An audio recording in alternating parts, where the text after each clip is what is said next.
I'll weigh out this clay. I'm just using 750 grams. That's 753, but that will do.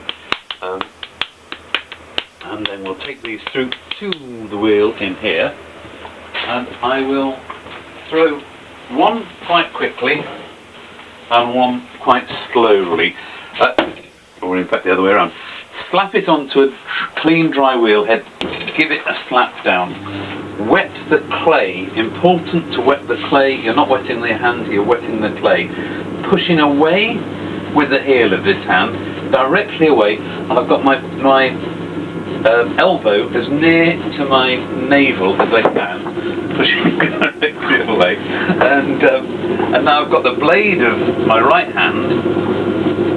If you notice the angle, it's pointing up at about 45, a bit less than 45 degrees. Now there's a bit of clay on the wheel head which needs to be cleaned off, because that will, my hand will ride on that piece of clay there. So I'm just going to get a tool. I often actually use the back of my thumb, the back of my thumbnail, but you know, I've got big shovel nails. So that's there. I've got, so the palm of my, the heel of my left hand is covering the clay from the wheel head to effectively the gutters if it was a little house, the eaves, and then that's covered by that part of my hand. This part of this hand is covering from the eaves to the centre. When I'm doing it, I can't see the centre because it's straight, my hand is straight over. Frequently, people have their hands slightly off, so they're looking at the centre, and as you see, you get this little hillock. If you're getting a little hillock, it's because you're not covering the centre. You shouldn't be able to see the centre. So don't keep on wetting the clay. Now I'm taking it down, and up, down, and up, and then I'll give it one last big push, and then slowly let my hands off, and the clay is pretty much centered again, tidying up using the back of my thumbnail there. Next thing, very importantly, to get the hole in the centre of the clay. You don't push your finger down like that, that's a no. You wrap your hand round the clay, and with your thumb covering the centre, but with a slight right hand bias, but still covering the centre, push firmly down in the middle, but your hand wrapping around, and that way you're ensuring that because your hand is doing this, you've got an even thickness to the wall. The next thing I'm going to do, again, wetting the clay, not my hands, 2 fingers in the clay and my thumb on the wheel head, but away from, not by the clay, away from there, and just pulling directly towards myself, and then slowly let go. Now I've got what you call a potter's thumb, which is curved like that, and so normally I compress the base of the pot with my potter's thumb. However, for those of you who aren't blessed with a potter's thumb, if you take a bunched up bit of sponge, natural sponge is the nicest, and just compress the base, that is important. Right. Again, you can use the sponge for wetting the clay. The next thing I'm going to do is to colour the whole thing into a volcano shape. Most of that is being pushed away with the heels of my hands, but wrapping over, and so again gently let the grip off, and so it's like that, and then just make rugby post shape with your fingers and just tidy the rim up like that. Okay, so the next thing I'm going to do is start the first pull, and the first pull, with the middle finger of my left hand, I feel where the floor of the pot meets the wall. This is going in like that.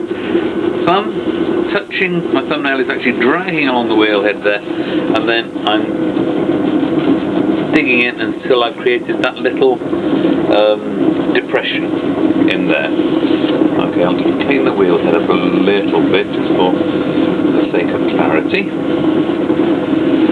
And then, again, wetting the clay lock my finger, middle finger and my thumb in there, that distance apart. Then I'm going to hold my last digit of my thumb as if it were a little stub of a pencil. In the same way as I might hold a pencil like that, I hold my thumb like that because I'm right-handed. Lock it into that groove and slowly draw this, and I'm drawing it up and towards the centre. I'm keeping it conical.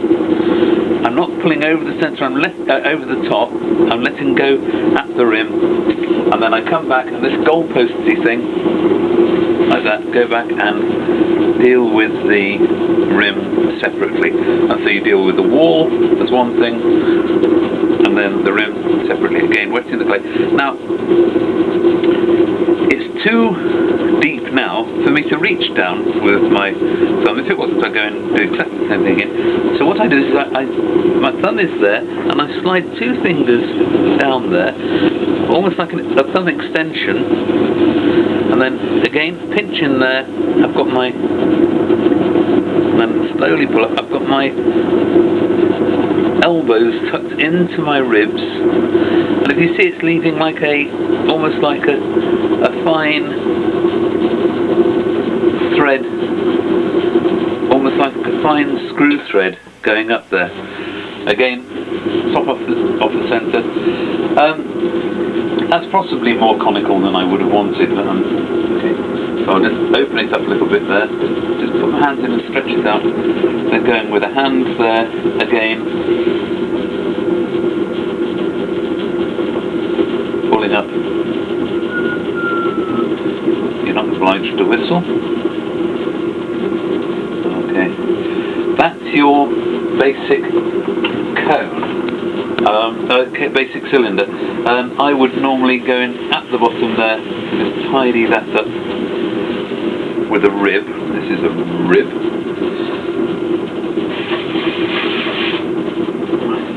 And then always, but always, mop the middle out. Leave the middle as dry as you possibly can.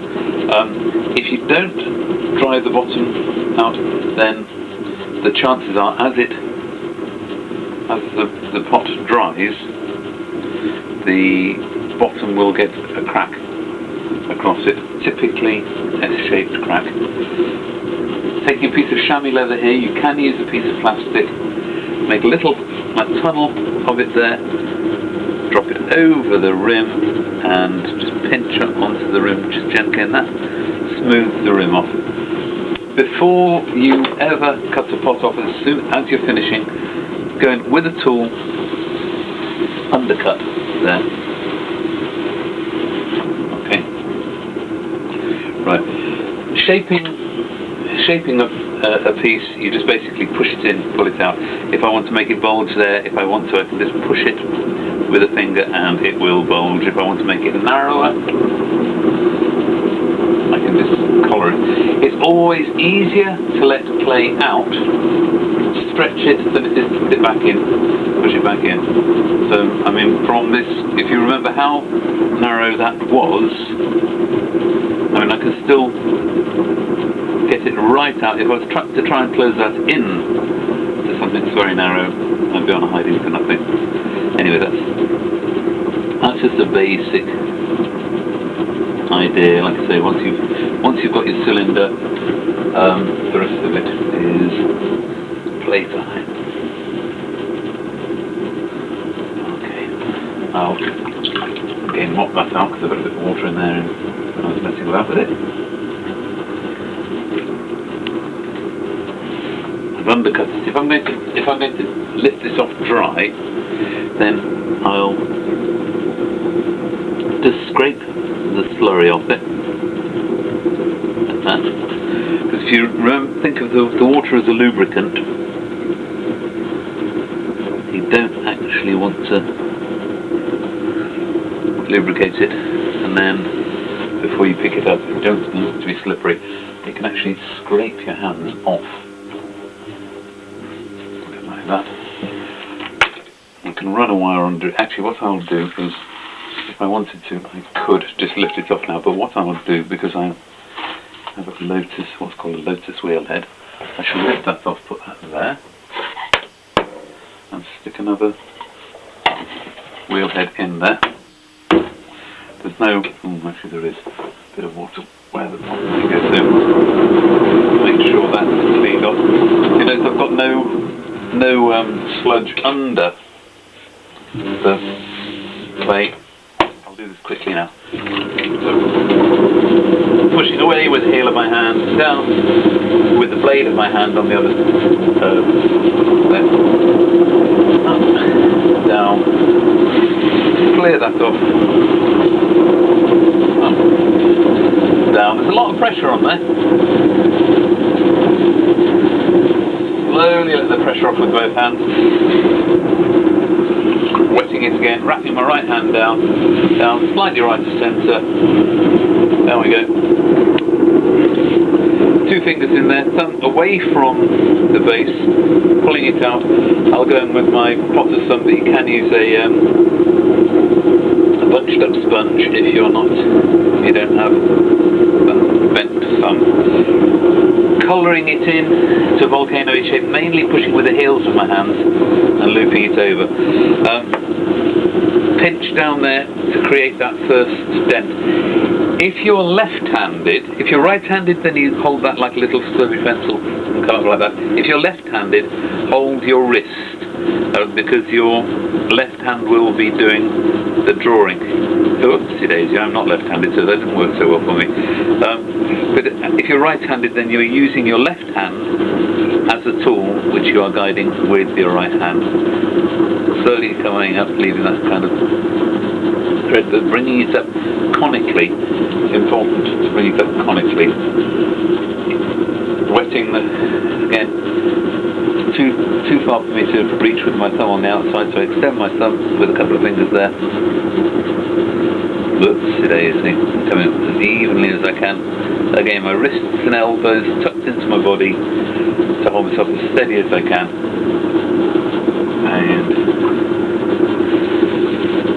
And if you want to, you can push the base in a little bit at this point. Maybe just go for a little juggy shape. Just pushing it out there. Put a little detail in there. If you're going for a jug, always put rims and feet are very important, but if you're going for a jug, always a bit of detail at the rim. The rim.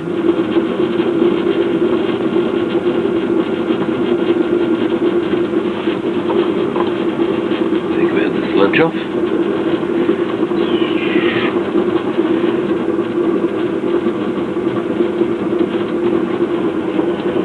Nice little rib that one of my ex-students gave me, which I'm very fond of.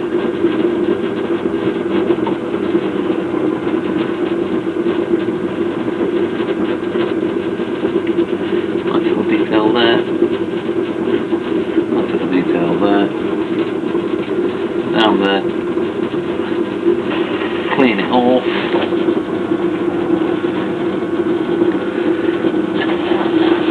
Little undercut there. Can use this rib for that if I want to.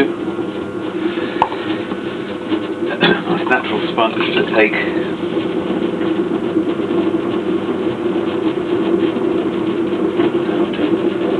Off the chamois, like the chamois.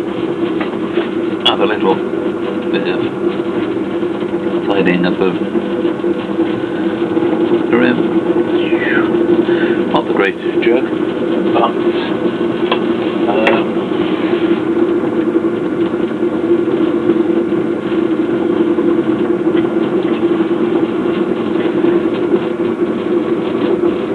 watching me make a really nice jug would be a bit like watching paint dry.